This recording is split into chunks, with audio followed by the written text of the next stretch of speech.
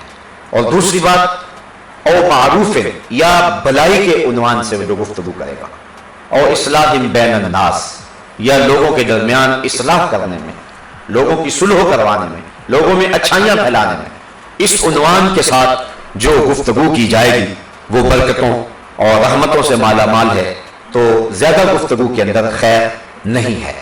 اس لیے صحابہ قلیل گفتگو کرنے والے تھے، اور نیکی کے معاملے کے اندر اور اچھائی کو پھیلانے کے حوالے سے انہوں نے بہت زیادہ گفتگو کی ہے اور لوگوں تک پیغام حق کا ابلاغ کیا ہے.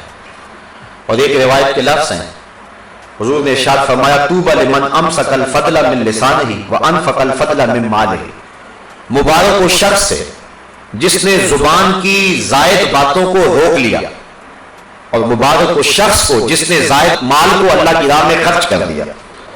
اگر باتیں بہت ساری ہوں تو ان کو خرچ نہ کریں، ان کو روک کے رکھیں، اور اگر مال زیادہ ہو تو اس کو راہ خدا میں خیرات کریں. اور حضور نے ان دونوں اشخاص کو مبارک دی ہے.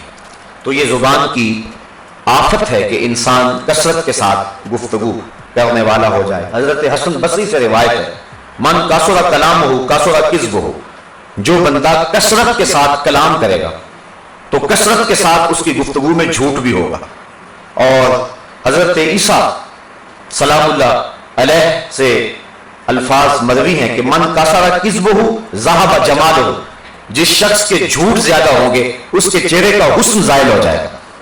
چہرے کے اوپر ایک جمال ہوتا ہے اور ایک روحانی نور ہوتا ہے جس کا ہر خاص و عام ادراک کرتا ہے، اور اس کے چہرے پر ایک کشش ہوتی ہے. اور جب کوئی شخص جھوٹ بولنے کا مزاج بناتا ہے تو اس کے چہرے کی کشش اور وہ نور اور چہرے کا وہ جو اجالا ہے جو مومن کو ودیت کیا جاتا ہے وہ چھین لیا جاتا ہے. تو جس کی گفتگو زیادہ ہوگی اس کے جھوٹ زیادہ ہوں گے، اور جس کے جھوٹ زیادہ ہوں گے تو اس کے گناہ زیادہ ہوں گے، اور جس کے گناہ زیادہ ہوں گے اس کے چہرے کا جمال رخصت ہو جائے گا، چہرے کی خوبصورتی، چہرے کی رونق اور تر و تازگی جاتی رہے گی. اس لیے خیر اس میں ہے کہ گفتگو کو کم کیا جائے اور تھوڑی گفتگو کی جائے. زبان کی آفتوں میں سے ایک آفت فحش اور گالی دینا ہے، فحش باتیں کرنا اور گالیاں دینا ہے. حضور نبی رحمت صلی اللہ علیہ وسلم نے ارشاد فرمایا، جس کو صحیحین نے اپنی اسناد کے ساتھ روایت کیا ہے، سباب المسلم فسوق وقتالہ کفر، مومن کو گالی دینا یہ فسق ہے، گناہ ہے، اور اس کا قتل کرنا کفر ہے. تو مومن کو گالی دینا، اس سے بہت زیادہ دوری رکھنے کی ترغیب شریعت اسلامیہ نے دی ہے کہ اپنی زبان کو کسی مومن کی گالی کے ساتھ ملوث نہ کرو. بلکہ حضور نبی رحمت صلی اللہ علیہ وسلم نے ارشاد فرمایا، ایاکم والفحش فإن اللہ تعالی لا يحب الفحش ولا التفحش، کہ فحش کلام کرنے سے بچو، چونکہ اللہ تعالیٰ پسند نہیں کرتا کہ کوئی شخص فحش گفتگو کرے. جب بھی آپ گفتگو کریں تو اس وقت دیکھیں کہ ہماری زبان پہ کوئی ایسا جملہ جاری نہ ہونے پائے جو سوکیانہ ہو، جو بازاری ہو. بعض لوگ گالی شوق سے دے دیتے ہیں اور وہ اس میں بڑی بہادری سمجھتے ہیں. اسی طرح کچھ لوگ مکروہ قسم کی گفتگو اپنی مجالس کے اندر کرتے ہیں. یہ فحش گفتگو کرنا چاہے وہ درست اور سچی ہی کیوں نہ ہو اس سے منع فرمایا گیا ہے، اور اللہ تعالیٰ اس کو پسند نہیں کرتا. اللہ تعالیٰ جمیل ہے، جمال کو پسند کرتا ہے. اللہ تعالیٰ اچھی گفتگو کو پسند کرتا ہے. تمہاری زبان فحش، تفحش اور سباب المسلم سے گندی اور غلیظ نہ ہونے پائے. جس زبان سے تم نے رب کا نام لینا ہے، جس زبان سے تم نے اس کے رسول کے قصیدے پڑھنے ہیں، اس زبان پر غلط بات اور فحش کلمات نہیں آنے چاہیے. تو یہ زبان کے فتنوں میں سے ایک فتنہ یہ ہے کہ کوئی شخص فحش گفتگو کرنے کا مزاج رکھے، اگرچہ وہ اپنی اہلیہ کے ساتھ ہی یا اپنے کسی قریبی دوست کے ساتھ ہی گفتگو کرے، پھر بھی اس کو اپنی گفتگو کو فحاشی اور جو ہے وہ سب و شتم سے پاک رکھنا چاہیے۔ یہ کسی زبان کا حسن ہے اور کسی زبان کا نور ہے۔ زبان کی ایک آفت لعنت کرنے کا مزاج ہے۔ بعض لوگ بڑی جلدی لعنت کر دیتے ہیں کسی کے اوپر، کسی شخص کے اوپر نام لے کر کے لعنت کرنا جائز نہیں، الا یہ کہ اس کے کفر پر موت کا یقین ہو، جس طرح کہ ابو جہل ہے، ابو لہب ہے اور شیطان ہے، فرعون ہے، حامان ہے، قارون ہے۔ باقی اگر کوئی شخص فوت ہو گیا اور تیقن نہیں ہو سکتا مرتے ہوئے اس نے کلمہ پڑھ لیا تو اس کو لعنت کرنے سے بھی منع فرمایا گیا ہے۔ بلکہ حضور علیہ السلام کا ایک فرمان سنیے، فرمایا لا تلعنوا بلعنت اللہ ولا بغضبہ ولا بجہنم، کسی شخص کو لعنت نہ ڈالو۔ لعنت کا معنی ہے اللہ کی رحمت سے دور کرنا کسی کو، یہ مفہوم ہے لعنت کا۔ کسی کو کہا تیرے اوپر لعنت ہے تو اس کا معنی ہے کہ تو اللہ کی رحمتوں سے دور ہو جائے۔ نہ تو لعنت کسی کے اوپر ڈالو اور نہ ہی اللہ کے غضب کی گالی کسی کو دو اور نہ کسی کو جہنمی کہو۔ ان تین چیزوں سے منع کیا گیا ہے اور اپنی زبان کو پاک کرنے کی تلقین کی گئی ہے۔ حضور نبی رحمت صلی اللہ علیہ وآلہ وسلم ایک سفر میں جا رہے تھے، صحابہ حضور کے ساتھ تھے۔ ایک صحابی نے جس سواری پہ بیٹھا تھا اس کو تیز چلانے کے لیے، ہانکنے کے لیے گالی دی، اور وہ جو گالی تھی وہ لعنت کے انداز میں تھی۔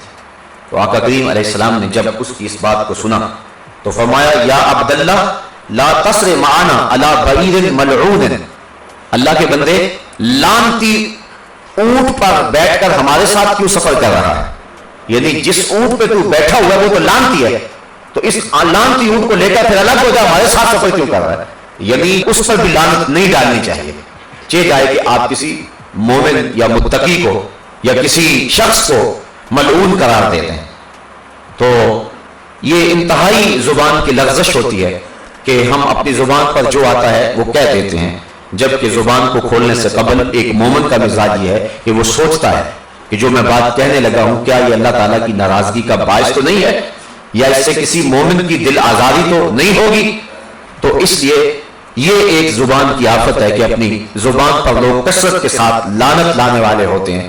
تو انسانوں پر لعنت کرنے سے گریز کی تلقین تو اسلام نے کی ہی ہے، بلکہ اس شخص نے اپنی سواری پر جب لعنت بھیجی تو حضور نے فرمایا اے اللہ کے بندے اپنی سواری کو لے کے الگ ہو جا، جس سواری پہ تو سفر کر رہا ہے وہ تو تیرے نزدیک ملعون ہے۔ تو گویا اس کو حضور علیہ السلام نے اس موقع پر تنبیہ فرمائی۔ زبان کی من جملہ آفتوں میں سے ایک آفت شعر گوئی ہے۔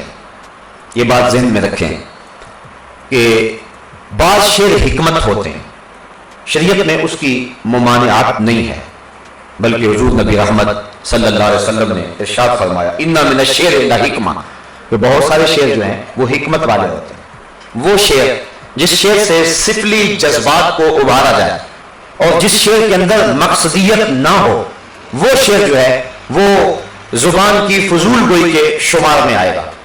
جس کا علامہ اقبال علیہ رحمہ نے اپنی مثنویاں لکھی ہیں تو ان کا مقصد شعر لکھنے سے قوم کی اصلاح ہے، بلکہ خود وہ مثنوی اسرار و رموز کے ابتدائیے میں لکھتے ہیں کہ مثنوی از شاعری مقصود نیز، بت فروشی بت گری مقصود نیز، کشتائے انداز ملا جامیم، نظم و نثر او علاج خامیم، کہ میری شاعری کا مقصد بت فروشی اور بت گھڑنے نہیں ہے، بلکہ میری شاعری کا مقصد ایک دوسرے مقام پہ کہا نغمہ کجا و من کجا ساز سخن بہانا ایست سوئے قطار می کشم ناکائے بے زمام رہا، کہ کہاں میں اور کہاں میرے نغمے، میں تو بکھرے ہوئے اونٹوں کو ایک لائن میں کھڑا کر رہا ہوں۔ تو یہ مقصدیت تھی شاعری کی، بلکہ ان لوگوں پر مذمت کی حضرت اقبال نے کہ جو اپنے شاعری کے اعلیٰ مقصد سے آگاہ نہیں ہیں، بلکہ ان کی شاعری سفلی جذبات کو ابھارنے والی ہے۔